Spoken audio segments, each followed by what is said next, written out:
This is In Time, a music history podcast. On this show, we examine the shared links between music, art, literature, philosophy, science, and every aspect of culture, because it's all connected. Join us this week to see how our artistic heritage is influenced by what came before it and where it could possibly go next. The Renaissance in European history represents what could be constituted as the first rays of the rising sun on a new day. Now, it's easy to wax poetic about this time period, and for a lot of reasons. It represents a turn from the Dark Ages, a return to classical forms, the rebirth of reason, amongst other things.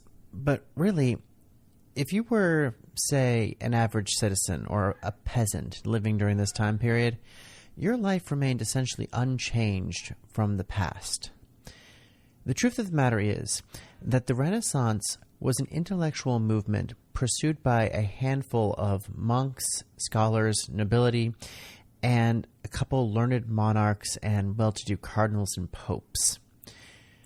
Though the elite class of man at this time, and yes, they were all men, the desire for nourishment of the soul became as important as any kind of bodily food or necessity that could be met on a physical level.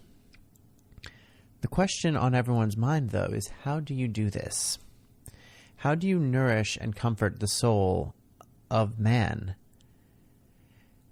The answer became through art, music, poetry, and in many ways through exploration.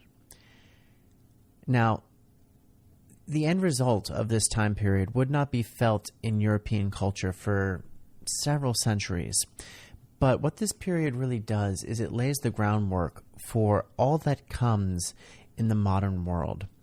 Because if we're being honest with ourselves here, the Renaissance is a rebirth. It is not a revival. In our current day and age, we tend to be nostalgic for this period, and we like to relive its stereotypical images through the stage, films, television, summer fairs, and autumnal high school music fundraisers, especially if you're in the Midwest. I believe that this fascination with the latter portion of the Renaissance, which so many of these things tend to emulate, comes from not just a Victorian revival that occurred during the 19th century, but also because the Renaissance is really the first kind of time in which we can recognize the world that these people lived in.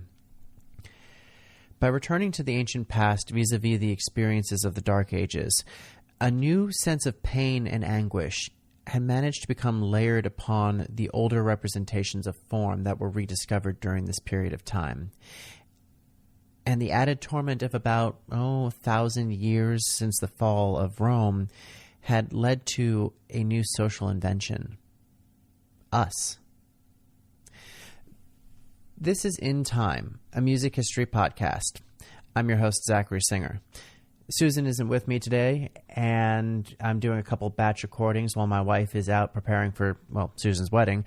So I'm on dad duty, and I'm sitting in the living room. As you can tell, our set is a little different than it has been. I kind of like the lighting. Certainly better than downstairs. Anyway, though, to start off our season on In Time this year, we thought this would be a great time to go over some of the time periods that we generally talk about so we can begin to develop a common language so that when we start examining specific works that have been influenced by certain ideas or certain movements, we have something that we can reference that we share, and that would be these programs. Of course, it's always impossible to mention everything that happens, and I am essentially researching these episodes by myself, so I'm going to miss things, especially since the school year has begun, and quite frankly, it is a bit of a mess. That's a different story, though. Now, if there's something that you hear that I get wrong or that you think that we've missed, send us an email at intimepod@gmail.com, and we'll be sure to include it in some episode that will probably be titled Obvious Stuff That We Missed or something like that. But while I have your attention, head on over to our social media accounts at Facebook, Twitter, and Instagram, all at EndTimePod. Like and follow us there. Hit the subscribe button on your podcasting service or on this YouTube video. It's like right about here or so. And share us with your friends. Lastly, head on over to endtimepod.com where you'll find detailed show notes for this and every episode, as well as our donations page. Every little bit that you contribute to the show goes to improving our infrastructure to bring you the program that you deserve. Before we get too far into things here, I should probably be upfront with you and state that our show's main focus today is going to be on art and philosophy rather than strictly music. Now, don't get me wrong. We are going to have plenty of music, especially towards the end of the program. However, during the Renaissance, music has yet to ascend to the central location that it would reside in during the succeeding periods of time. And this is due in part to, I believe, two factors. Now, I'm sure there are more, but two major ones that I found as I was going over things.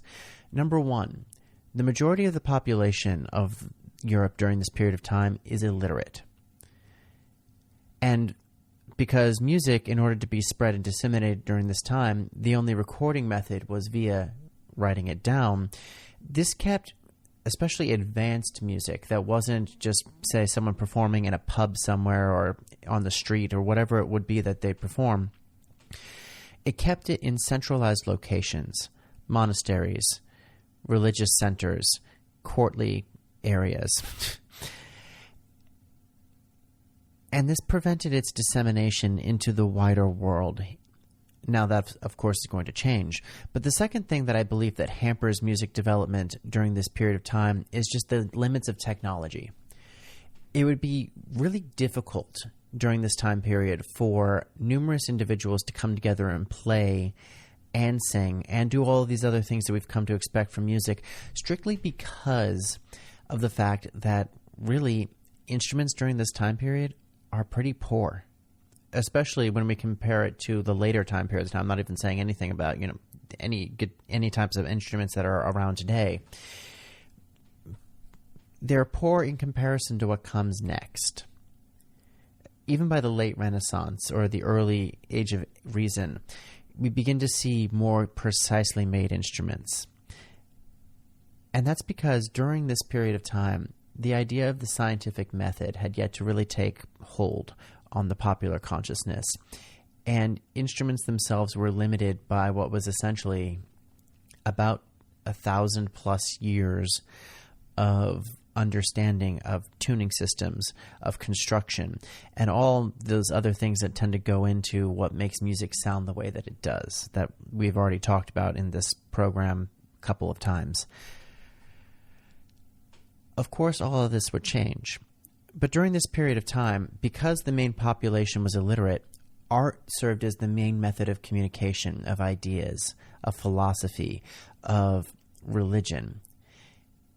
And because of that, our program today is going to focus a good deal on what becomes known as the artistic hero.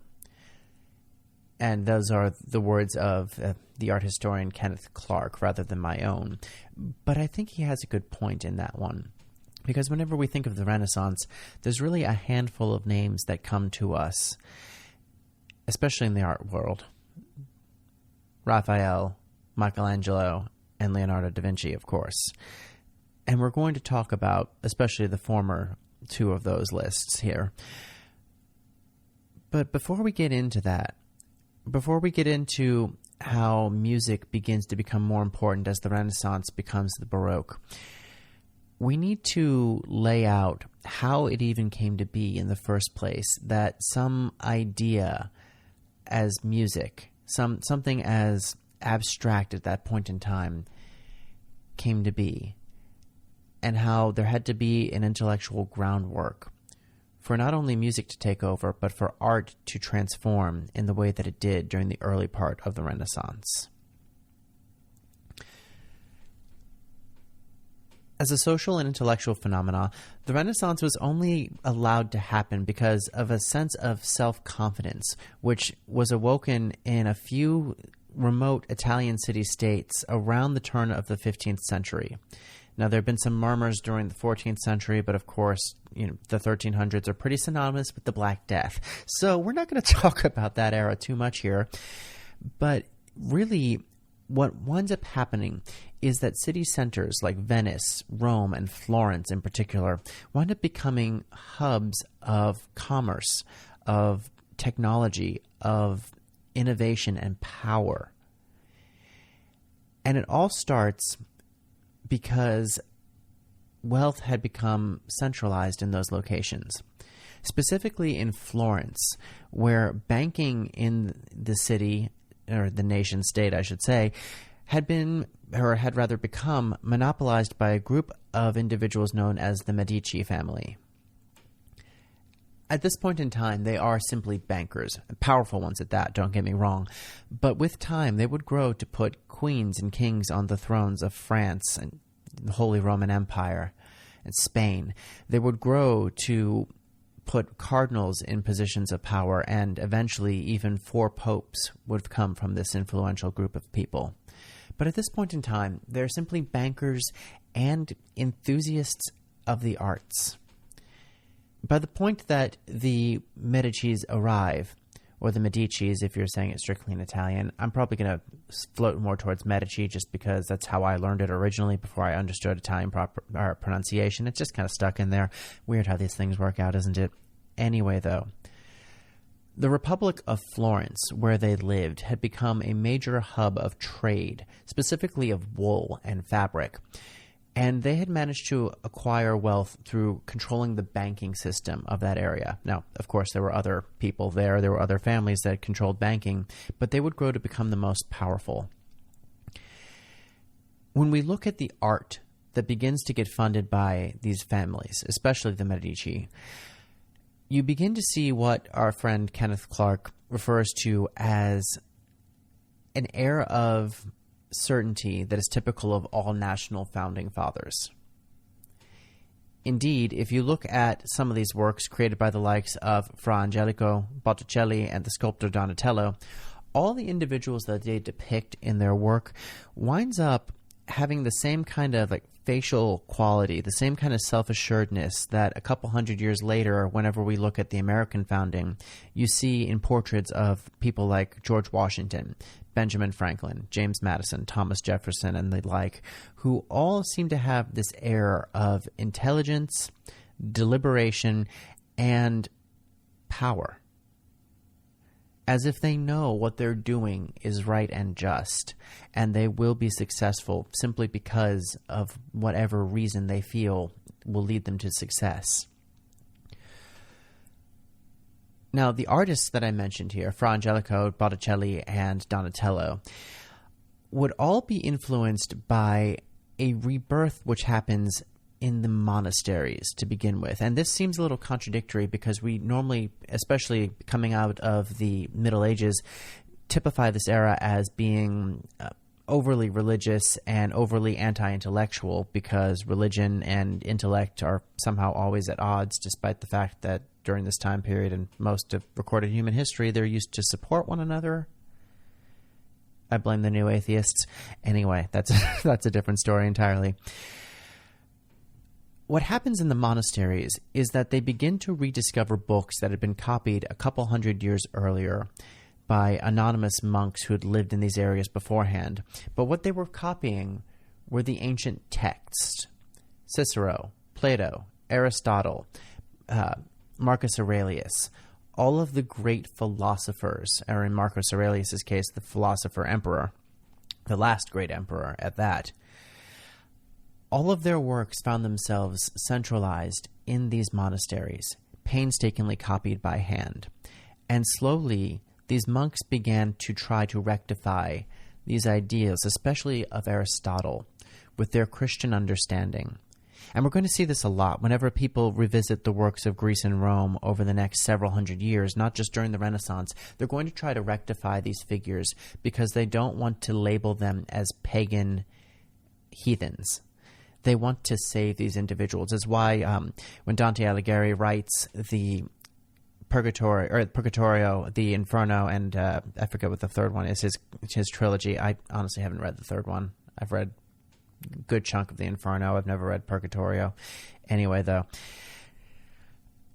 whenever he visits that story, whenever he's telling the tale, his guide is the poet Virgil, who is his hero. But he had lived hundreds of years earlier. It's why the monks and the great intellects of the scholastic tradition, the late scholastic tradition, are attempting to rectify Aristotle with Christianity and finding the commonalities and using those for their advantage so that they can continue to study Aristotle and not be derelict in their duty of understanding the word itself. Now, it's been said in the generations prior to this that those living in the shadow of Rome would look to these massive structures that were left behind when the empire collapsed in the West and believe that a demon must have invented them, or a giant must have created these aqueducts or these colosseums or whatever it is they were staring at, because that knowledge had long since been lost to history. With the revival of these ancient ideals, now referred to as humanism, or rather the idea that humanity was capable of creating these works of art and not some supernatural entity, not some mythical creature. Man made this. Now, as I've already said, the basic idea behind humanism as a philosophy is rather simple. Humans are capable of great things, especially when you're sitting in the ruins of ancient Rome and you've been living in a small wooden house for the last, couple hundred years. The recognition that humans built Rome and not some supernatural entity or giant is a remarkable accomplishment. And it's also a remarkable remembrance of what had come before. And because of this, the implications of this idea are going to have far-reaching effects beyond philosophy, beyond art. They're going to bleed into politics and how people handle themselves on the street, and really how society organizes itself. Because slowly we see a shift happening from a religious base towards more of a human and human relationship-oriented society, all through reason. And this is important because reason prior to this was God's reason. God is still, now don't get me wrong, God is still very much in the world of the Renaissance. He is still very much responsible for the things that happen, be they tragedies, be they triumphs, or whatever it is.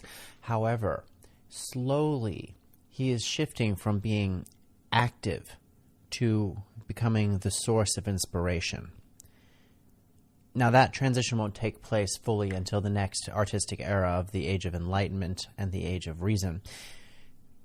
But it's beginning here, which is why I think we can begin to see ourselves in this, because we see the rise of the individual during the Renaissance.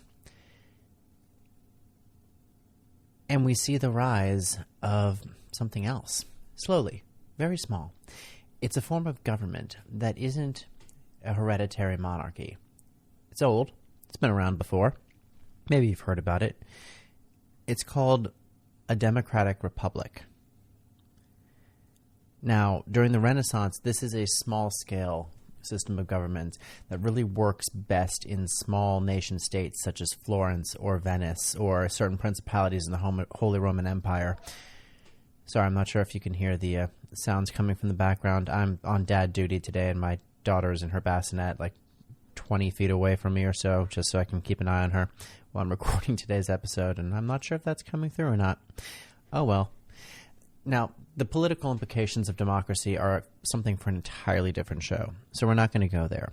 But I'm mentioning it because prior to the Renaissance, this idea was not really widespread. It would become more widespread as the Age of Reason begins to kick in and a certain set of colonies and a new found land begin to stretch their political might a little bit. But that's a different story. For our purposes today, though, this shift in thought, this shift in governance, will begin to set off many of the musical and artistic transformations that are going to happen over the course of not just the Renaissance, but the next several hundred years as well. And this is going to cause us to have to make some wide generalizations because it's very hard to quantify just what this awakening accomplishes whenever it fully hits the European continent. Especially when we're looking at what it does to the Catholic Church.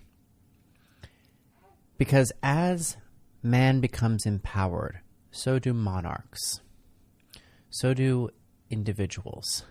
And because of that, we start seeing the rapid transformation of society as a direct result of this new humanistic philosophy. Philosophically speaking, we tend to cite the likes of Niccolo Machiavelli, the wandering philosopher and humanist Erasmus, and Michel de Montaigne in France, and Sir Thomas More in England. Between these four men, the concept of justness, character, introspection for rulers, how rulers should even conduct themselves, the idea of government by the people slowly begins to seep in, or in the case of Thomas More, the justness of the monarchy begins to take precedent. And in the case of Montaigne, they wind up creating a new individual in the process of this new thought. The intellectual, specifically the solitary intellectual. And Montaigne is kind of the forebearer of this because he legitimately lived in a tower. That whole expression of like, oh, those academic elites living in their ivory towers, what do they know? He legitimately lived in a tower because he did not like living with people. It's a little crazy. But he becomes the template for essentially all academics going forward because he really poses one central question to all of philosophy, all of the European world at the time, which translates roughly as, what do I know? And this could be, I really have not looked into Montaigne's work enough for me to be able to say if this is a facetious question of, what do I know? Or what do I know? Like, there's obviously so many different ways you can phrase that. And it's a fascinating question to ask, what does he mean by that? But that is something we're going to have to explore at another time here. Because as Montaigne is creating his philosophy, as Thomas More is getting ready to be killed by King Henry VIII, who he worked for a period of time, there's another revival happening in Italy as a result of this humanistic movement. And it's not just a revival so much as it is a creation. Because during this revival of ancient art forms, we find that a new person is born on the field of the artistic landscape. And that person isn't so much as one individual, although there are definitely 3 or 4 individuals that we tend to talk about in this general field, but it's also an idea. The first artistic heroes are born during this early to mid-Renaissance period. And this is important because going forward from here, we wind up picking a new hero every generation. And it doesn't matter if it's Michelangelo and Da Vinci or if it's Bach or Handel, even though they're not really heroic figures necessarily, or Martin Luther in Germany or Beethoven, or it doesn't really matter. It could be Jimmy Page for all we care, or Madonna. The hero becomes a central archetype for art going forward, and it begins here in the Renaissance. Now, part of what enables this is, what I alluded to earlier, as my daughter continues to scream in the background here. She's very sleepy. The revival that's going on in Italy during this time period, as the intellectuals coming into their own, as the hero is being created in the artistic sphere, finds that when we revisit the past, and I'm phrasing this kind of awkwardly, and I'm just going to have to apologize. My screaming child kind of took me out of the moment here. When we revisited the art forms of the past, specifically in sculpture and in actual painted art, there became something else layered on top of the older forms, because you can always revisit something. You can always go back. For example, like if you go back to your hometown and you sit down in your favorite restaurant from when you were, say, 16 or 17 years old, where all your friends used to hang out after school,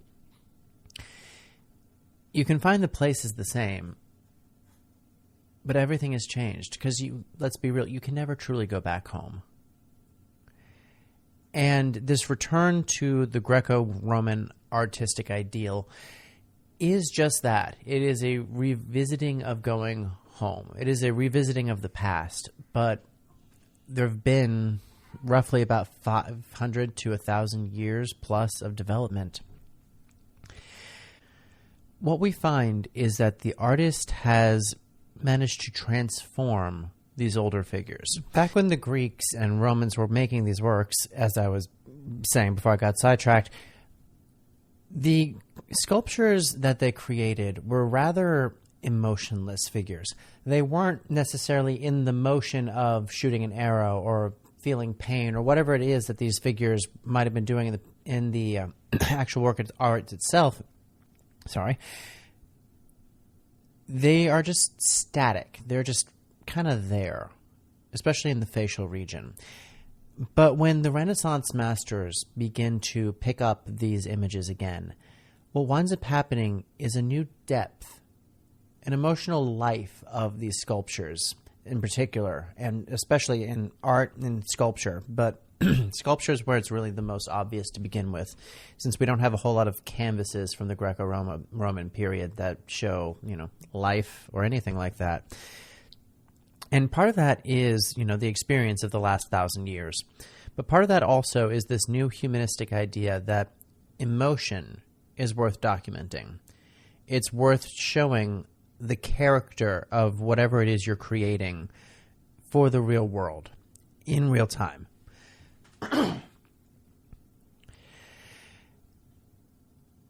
And when Michelangelo, Botticelli, Fra Angelica, Donatello, and Leonardo da Vinci wind up approaching their work, they wind up giving their subject matters character. And this is why I think that Renaissance art resonates much more at a much more deep and fundamental level than, say, that of the medieval period, because we can tell what those characters are thinking. And that's important for connection.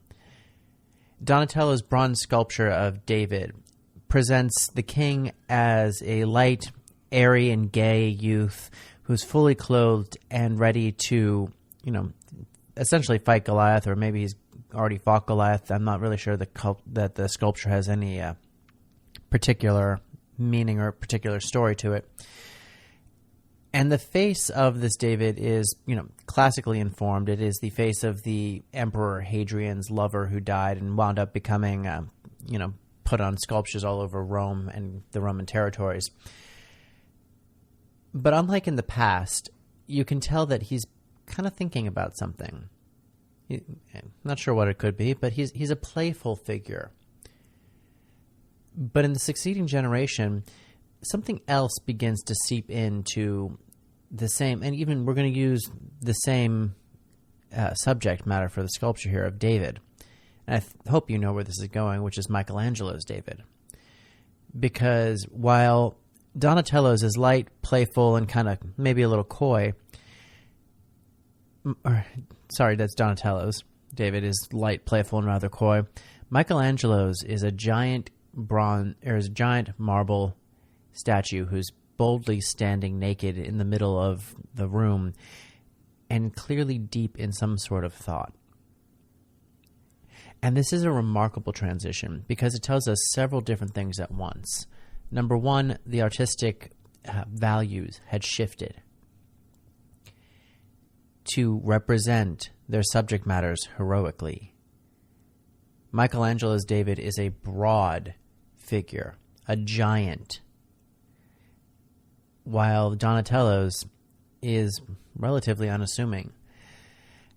And it reflects this confidence that we were referencing earlier. Now, Michelangelo also plays into some other things here that we're going to get into shortly, but for the real connotation of that, you have to look at what's going on during this time period. Because, and again, I don't wish to belittle the point or drag this out any longer than we have to. There is a grand movement during this time period to rectify the past, the pagan past, with the Christian present in Europe during this period of time, especially in Italy, where Rome is everywhere. Even in Florence, even in Venice, which gets built late in the Roman period or just after the fall of Rome. I can't remember which one offhand. But this figure of David under Michelangelo's hand is restating this newfound confidence that society is beginning to gather as it amasses wealth through trade with the East, as it amasses power on the secular plane, as centers of trade become centers of culture. And we see this rectification in a lot of different places, in a lot of different ways. But the most famous ones are perhaps Botticelli's Birth of Venus, in which in a previous era, or even in the previous Greco-Roman period, she is portrayed rather infamously as, a seductress, or, a harlot, or maybe, there's any other words we can put there. But she's, Venus. That's what she does. She's the goddess of love. But in Botticelli's painting, she is pale. She is kind of withdrawn and covering, or in the act of covering herself as she is born, as winged cherubs rush clothing to her, just as she's exiting her shell. But if we also compare it to another work of Botticelli's in which he paints the Virgin Mary, the face is exactly the same. They bleed into one another, which tell us that although they're paying tribute to the past, their modern sensibilities at that time are still being played out in the real world, on the canvas, in marble, in whatever medium it is they're working in. Because the records that they had, the source material for this humanism, was corrupted. They were fragmentary. They were mistranslated in some cases. And certain ideas by the great philosophers of the past might have retained their general form, but the specifics of them are weathered or misplaced or misshapen to the point where what they're actually doing is creating something brand new. Now, unfortunately for the humanists as a philosophical movement, this would wind up leading to their downfall because it was groundless, especially when you compare it to, say, Christianity at that time, which had been around for 1,000 years plus, and in the everyday lives of more than just a select group of intellectuals. But the thing is, that group of intellectuals are incredibly important figures. Now, there's a bunch of stuff that goes on here that we can use to reference to show just how this transformation had occurred, or this attempt to rectify the past with the present. And, of course, the most famous example of this is in the private study of the Pope in the papal apartments, where Raphael had painted the School of Athens on one wall, and right across from it is divine inspiration, is divine reason, across from man-made reason. And it's this dichotomy that the intellectuals are really trying to balance during this time period. Now, the Pope at this time is a man named Julius II, and he is another one of those heroic figures, on par in terms of his ego, in terms of his scope, in terms of his vision for what his papacy should be. He is on par with any of the great artists, any of the great political leaders, not just of that time, but all time, because he's the one that has the idea to revive Roman architecture in the city of Rome next to the great ruins of the past. And his first response upon returning to Rome, because, and this is a complete sidetrack, but the Pope actually had a prolonged period where he was based in Paris. And this gets really convoluted, and I'm not entirely sure on my history on that one. But by the time Julius ascends, he relocates back to Rome. And he wants to revive the Roman glory days, essentially. And he wants to do that not only at scale, but he wants to prove that he can do it better than them. And so one of his first big moves on an artistic stage is to tear down the old basilica, which stood on the current day St. Peter's. And in fact, it was the old St. Peter's. Peter, the rock of the church, where, supposedly the saint himself was buried. I believe I'm getting my facts there correct. But he wants to make a grander statement. And so he begins the process of building not just St. Peter's, but the Vatican as we understand it today. And to paint this place, to add to the interior design, he taps Michelangelo and Raphael, who are, two of the greatest artists of all time, for two very different reasons. Because while Raphael, if you look at the School of Athens, there is, debate happening in the actual picture itself. There's conversation, there's discussion happening, there are things going on. But the figures are all rather resolute. Raphael is famous for this clarity of image, this clarity of determination of his figures. But on the other hand, we have Michelangelo, who his characters are tormented. They're in pain. They are in the act of creating or dying or whatever it is they're doing. You see it in Michelangelo's faces, which is why our good friend Kenneth Clark seems to feel that Michelangelo has outlived Raphael in our public consciousness.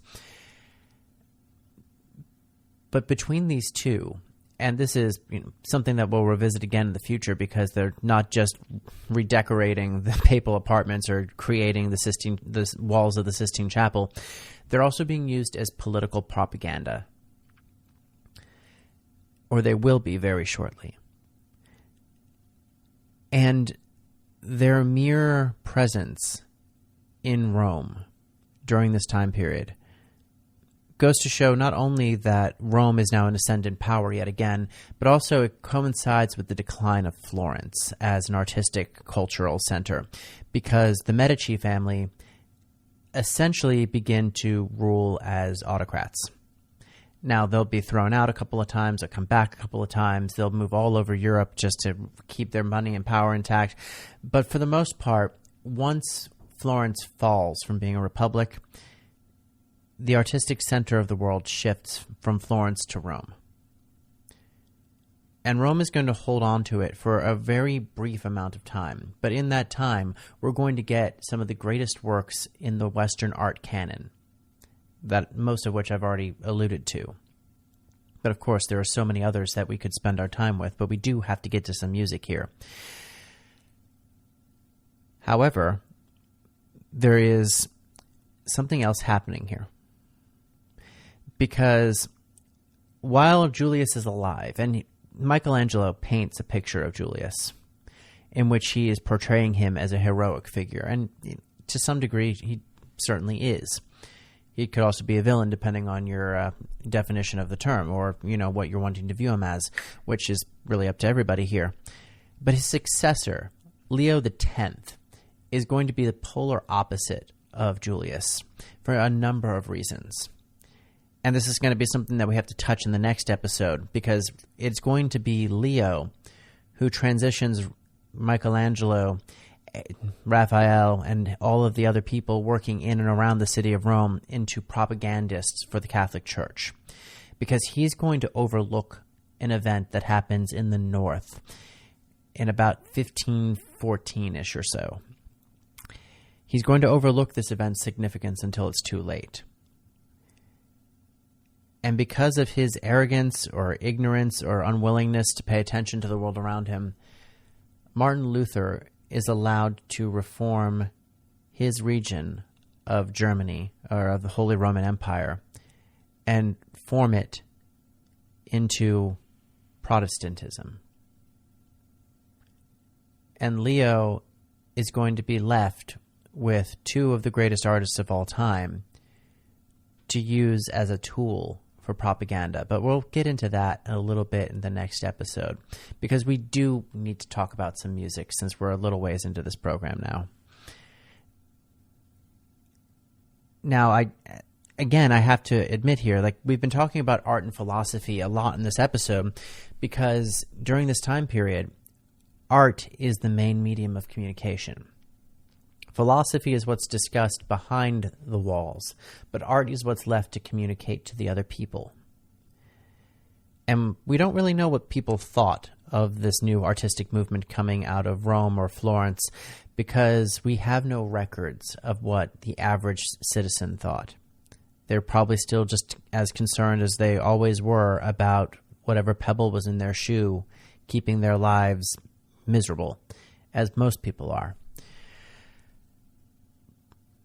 But as the Renaissance progresses, as technology begins to improve, as new inventions come onto the scene, music is allowed to disseminate.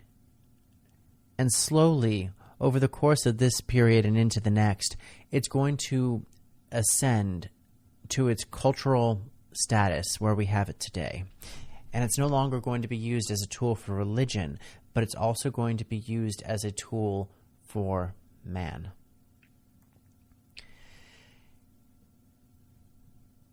Now, as we've already talked on this program before, at the start of this period, which really, there's some overlap between the Renaissance and the Middle Ages. In art, in philosophy, the Renaissance begins about 100 years before music catches up to it. So there's a century of development in the artistic world before musicians even begin to change what they're doing, because they're stuck in a different tradition. Musicians, composers, never actually left the old Roman ideals of musical writing. They were never, as far as I'm aware at least, they were never in awe of what was left for them by the early Christians. They just built on top of it. They continued to build on top of it for hundreds of years, and to the point where a simple chant that was one line could have grown into 12 different lines, with the original chant buried somewhere in the mix there and completely unlistenable because of the amount of progression and build that was left over these things. But eventually, this style, which became known as polyphony, which means many lines, began to fall out of favor because in reality, it was pretty convoluted. Now, unlike art and architecture, like art and architecture, music at this point in time is being used in a spiritual setting, as we've already discussed, as we talked about with the double and triple meanings of musical lines, of groupings of notes, of specific patterns invoking specific ideas in music itself. But here, much like what's happening in the art world, there is a push towards clarity. Can you understand the melody? Can you understand the words? And as time goes on, this idea really takes hold of composers, and it begins to form a completely new style of composition, which is heavily based in the past, but now the slate has been wiped clean. Today we call this type of music counterpoint. And eventually it will go on to essentially be the basis for everything written in the musical sphere, more or less, until the 19th century. So it gets a good 400 years, tracking pretty closely with opera, really. But there's some rules, much like in the art world, in which the rediscovery of perspective changed how dimension and space is represented on marble or on the canvas. Here, the change in perspective is how the piece itself works. And there has to be some sort of balance. So let's say you have 4 parts. Let's say you've got your standard 4-part choir: soprano, tenor, alto, and bass. Stab, as it were. In the past, these lines would have been built, well, there wouldn't have been a soprano or an alto line. Well, it would have just been sung by boys. Anyway, sorry, I'm getting distracted. This is the fourth or fifth attempt of me recording all of this information today. Each part of these things would have a specific role. In the past, they would kind of just be built on top of one another, and some might mirror, some might not. Some might sound good, some might sound a little more questionable. When Paratan came across in like the 1200s or so, he took the general idea of what we're about to talk about, but made it rhythmic rather than strictly harmonic. And even at this point in time, the harmonic aspects of this music are not settled. So the music itself winds up sounding a little more winding than we're used to. But I've digressed here. I should explain how counterpoint works. You have your four parts. Now, three of these lines can more or less move together. And they do, sort of. There might be some divergence. But if you have three lines going up, your fourth line now has to go down. Likewise, you can have two lines that move together, or three lines that go down and one line moves up. Whatever it is, though, there is a counter motion that is being set in place as you're working with this music. And with that, you now have the development of a more sonorous sound. You can tell tonality. You can tell balance. And thanks to the arrival of the printing press in 1440, new ideas are allowed to be able to be spread across not just Italy or Germany or France, but the continent itself. And that is a big deal because you now have the developing international style for the first time in centuries. Composers from, let's say, the Netherlands would be able to write music with someone from Italy because they're using the same general idea. Now, I'm not sure there's ever such a collaboration in existence, but if it was possible if you got past the language barrier because they're working within a similar musical language. What's different, though, is the regional approaches and styles, but that is a completely different topic that we can't even begin to touch with. Now, with this musical writing style, with this new international movement gaining steam, there arises in the European lowlands, so in about the Netherlands and France, part of France, we get something called the Franco-Flemish style.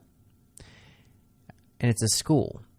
And for about 200 years, this school puts out the great composers of the age, from Guillaume Dufay to Johannes Ockingham, Jacques de Perez, and Jacques Arcadelt, and most importantly, perhaps, Orlando de la Suze. This gives us about 200 years of musical development, from about 1420 to 1620, and obviously we can't go into all of them or even what they did, but this is a compositional lineage, which becomes a recurring theme as well, in which, because of the nature of society at this point where information is still being passed from father to son in a never-ending line stretching back to God knows when, in these schools, the handing down of knowledge becomes important. The same way that philosophy is being handed down now, the same way that art style is being studied and passed down from the Greeks and the Romans, supposedly, or at least in theory, to modern-day people during this time period.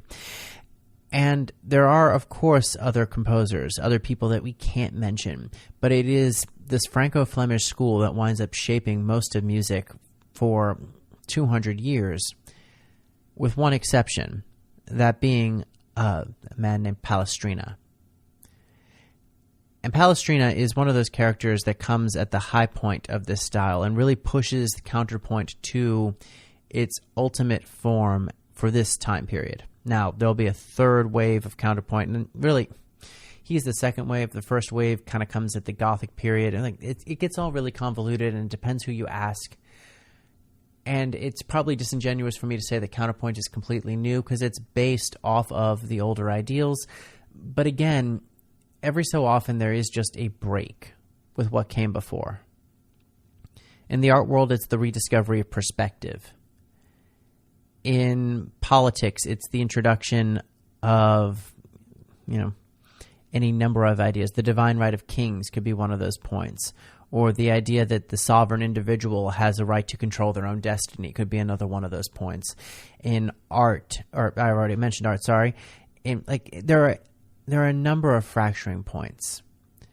But the Franco-Flemish school and Palestrina seem to be this main chunk of time that we're going to be discussing during the Renaissance. But also there are other figures, obviously. And sorry, I'm getting a little sidetracked here. It's just because I'm wandering around. But if you take nothing else from this,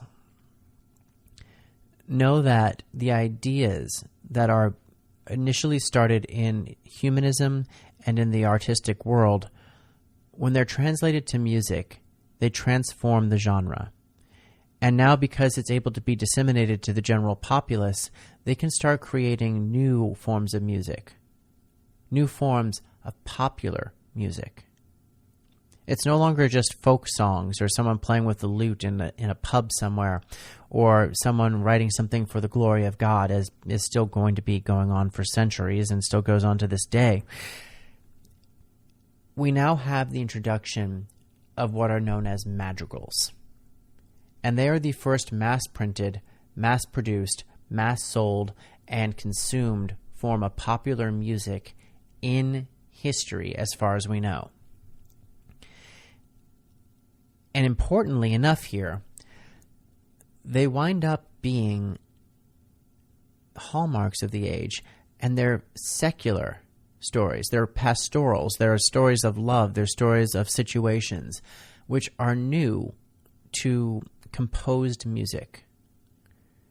That it existed in some way, shape, or form for hundreds of years already, but now we're having serious composers sit down and create these works for people in their everyday lives.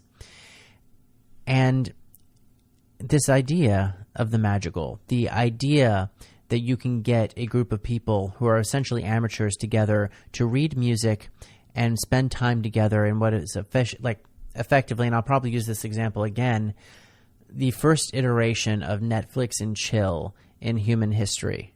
You finished dinner? Great, here's a songbook. Let's go. And this art form has a wide range and a wide reach. In Germany, they essentially just copy it wholesale. In France, they already had their own form called chanson, but my French is atrocious, and if Susan was here, she would scold me, but alas. Anyway, but by the end of this period, madrigals and chansons are essentially the same thing. But it also, the madrigal itself also becomes massively popular in England. And in these two regions, in Italy and England, we get the greatest musical ties to the period because those are the two places where this art form is undergoing its transformation. But we also see something else happening here. Because madrigals are just one thing that are being developed and disseminated across Europe at a musical level. And the other thing is opera. Now, there's one man during this period who writes both operas and madrigals and becomes the master of both forms and really becomes the first of the great Western composers. And this is essentially where all compositional books, if you're studying the history of the great composers, especially if you're reading the Harold Schoenberg, I believe is his name, series. I've got it downstairs. I'm just not going to go grab the title or the author's name directly right now. Every time you read something about the lives of the great composers, it starts with a man named Claudio Monteverdi. And he's one of those transitional figures, too, who comes in right at the end of the Renaissance and pivots us towards the Baroque with nothing but his sense of scale and vision for music. Now, of course, there are other people that arrived during this mid-transition period that, in retrospect, we tend to look at as being unusual or worthy of note. Carlo Gesulli is one of those figures who we listen to him, and he's probably the weirdest composer ever to come out of this period, or any period until Schoenberg in the late 19th century. But we only really talk about him because his music is so strange, and because he is allowed to write his music in isolation because he kills his wife and the person she was having an affair with, and is essentially sent into hiding because he's a noble man, so he can't really be arrested, and he just spends his life writing these weird pieces of music. But we don't, he's more of a novelty, shall we say. Monteverdi, however, is the big touchstone of this era. And what Monteverdi does is he brings in a new sense of color to music. He introduces, or is instrumental in introducing, ideas such as tone painting, in which musical painting, line painting, or whatever you want to call it, in which if someone is singing about laughter, it sounds like the music is laughing. If they're singing about a babbling brook, the music underlying the melody sounds like a babbling brook. And what makes him unique here is not just this idea, but also how he begins to embellish his movement. Because this is part of the reason why he's a transitional figure, because from about 1420 to 1620 in music, the idea is clarity. Monteverdi is the one that starts to stir up that water again and pushes us towards abstraction, towards decoration, towards the Baroque. But that is a different conversation to have. But it is during this transitional period where he introduces opera, or he creates the first important opera. He did not invent it. Someone else did. But again, this comes from the idea of the classical form. This comes from the idea of Greek drama, in which they spoke through masks and spoke in an elevated term in which could be construed to this era's mind as being musical. And so what winds up happening is the introduction of the grand opera, more or less. Now, what this opera does, what L'Orfeo winds up doing, is becoming the first popular opera that we still have record of today. And it's rather electric, and it's a triumph because of its scale, of its arrangement, of its tale of the story of Orpheus being presented dramatically and in full color, essentially. And opera is the unification of all art forms, and will be until film, really, because you have artistic backgrounds. You have philosophical or mythological stories or religious stories being told. You have set design. You have music. You have whatever it is that composer and the librettist, the person that writes the actual words, want to tell. Whatever story it is they want to tell to you, the audience, they're going to do. And they're going to do it in grand style. Now, the story of opera taking over Europe is a completely different story, and we're going to touch on it intermittently during the rest of this series. But really, it warrants, as everything else we've been talking about, it warrants its own show. But before we move off of Monteverdi, I want to mention his other masterwork. Because we have his madrigals, specifically his fifth book of madrigals. We have Orfeo. And then we also have his Vespero della Beata Vergine, his Vespers service. And what a Vesper service is, it's a traditional evening prayer in the Catholic Church. Happens at about 6 o'clock in the evening, if I remember correctly. And he wrote this 2-hour-long service. This grand 2-hour-long service, actually lifting the introduction from Orfeo and putting it into this work. Or maybe it was the other way around. It doesn't really matter. Historically speaking, yes, it does matter. But the idea is the same. Either Orfeo is a grand religious statement as well as being, or rather a grand spiritual statement as well as being a grand artistic one, or Monteverdi viewed his Vespers service as being as grand, as dramatic, and as important as the new developing artwork of opera. And this musical idea, this 2-hour-long masterwork by Monteverdi, is going to stand for about 150 years as the most comprehensive and longest piece of musical literature in the Western canon until Bach's St. John Passion 114 years later. And what allows this to happen, what allows this grand spectacle, be it opera, be it the Vespers of Monteverdi, to turn the way that it does, to employ what will eventually become known as the symphony, for the first real time in history, a large-scale production with numerous players playing in tangent with one another, harmoniously, more or less, is a development. It's a development in technology.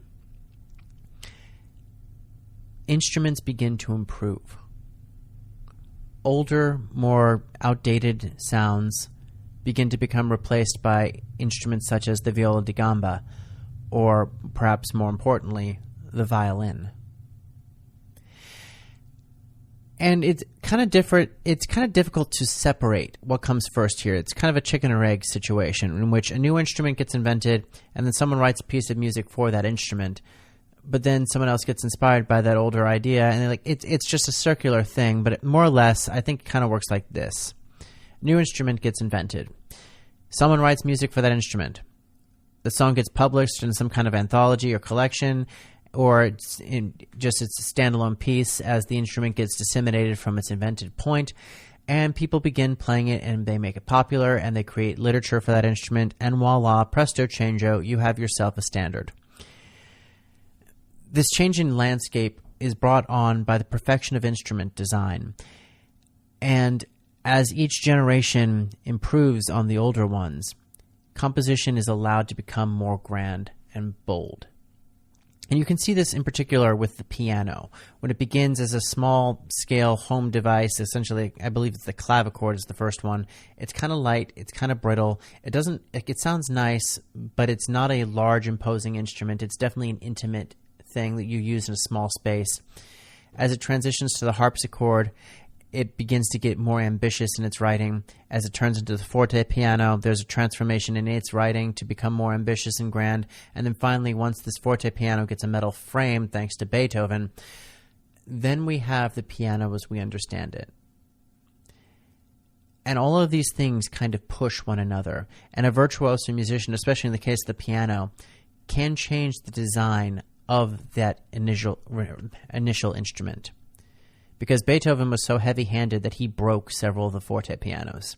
So they had to reinforce it with steel, specifically for him. And now we have the birth of not only new instruments, but instrumental works. The Renaissance, the late Renaissance, is the beginning of the golden age of instrumental music, specifically because of its convergence of technology and confidence from the individuals, confidence in the composer, as well as the desire to state something with a new way of phrasing music. And I should mention that all of these are brought about because the scientific method is beginning to be bled into the popular consciousness, especially if you're an inventor, especially if you are someone that wants to improve upon something. We are pushing towards a new world in this late period of the Renaissance in about 1600 or so, 1615, in that window of time. But of course, there are other things happening. There are reasons why these art forms split from one another, why instrumental music begins to become as dominant as it does, and why opera begins to push forward in the manner that it does. And it's all because of how the way we think is slowly going under a rapid transformation. And shortly thereafter, we'll have the advent of essentially the modern world to deal with. Until next time, this has been In Time, a music history podcast. If you like what you've heard, be sure to hit that comment and subscribe button wherever you're viewing, as well as, sharing us with your friends. Also, head on over to intimepod.com where you can find detailed show notes for this and every episode, as well as making a donation to this show so you can help us improve our infrastructure. Every little bit that you can do to help us helps us to bring you the program that you deserve.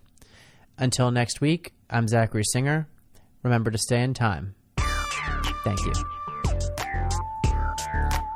In Time, a music history podcast, is a Timekeepers production and is written, recorded, edited, and produced by the hosts. Be sure to check out our social media accounts, all at InTimePod, and head on over to InTimePod.com where you'll find show notes and bonus material for your entertainment and continued education. Until next week, once again, remember to stay in time.